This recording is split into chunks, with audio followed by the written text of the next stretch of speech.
Sa Good Vibes, isa ka amay nga gikan pa sa Banwasang Kawayan, ginabuhi ang iyang pamilya paagi sa pagbaligya sa mga binangon kag mga kutsilyo. Hindi siya makapauli tubtub nga hindi niya mapaubos ang iya mga ginabaligya. Yaring report ni Nico Delfin.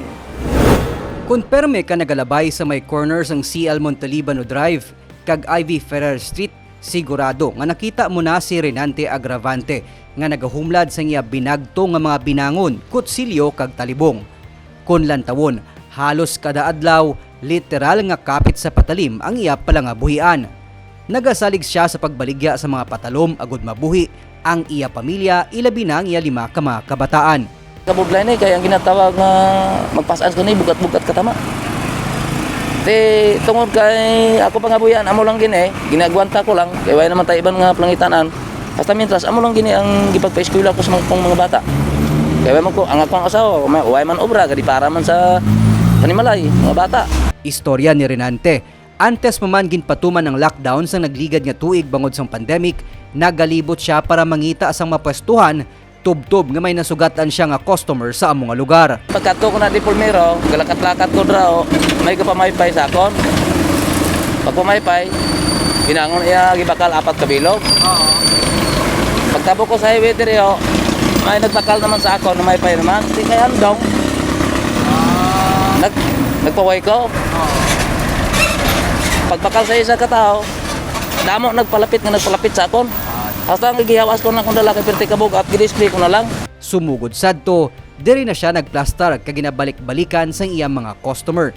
Malmahal ko, kaya kada ko lang gado man ta, way matatang di kapital mo. Amo niya nga bisan mahal lang, gwanta ko lang na, kaya nang una sa tubong, amo ni pangabuyan ko.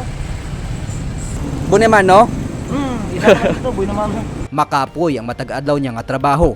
Masami, sa terminal kag sa bagsakan sa Libertad siya nagatulog kon gabi, agud lang makakinot sang kwarta.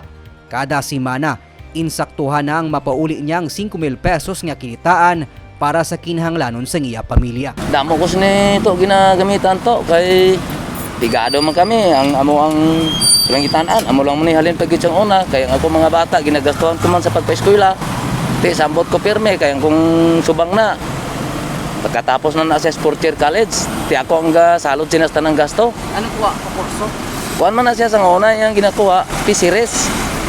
Okay. Pag-graduate niya sa fourth year college, nalang-alang sa COVID, way pa siya kaobra. Sa mga pandayan man sa Kawayan, ginaalsada ni Renante ang iya mga patalom nga ginabaligya, halin sa tag 250 pesos, tubtob 800 pesos, depende sa klase. Concentrate ko lang kung kagalingon nga makasigir gyapon ko sa akong kuan, kapangamuyo man ko. Parang mabuligan niya ko nga ang ginakalisod daw taway lang sa akong gyapon. Pero ang kabug at ara gyapon natural gyud na kay isang salon ang ginapasanta. Grade 2 lang ang nalabot ni Renante. Amo nga handa siya nga magsakripisyo kag himuon ang tanan para lang mapasiguro nga hindi maagyan sa iyang mga kabataan ang iya gindangatan. Nico Delfin para sa DG Cast Negros.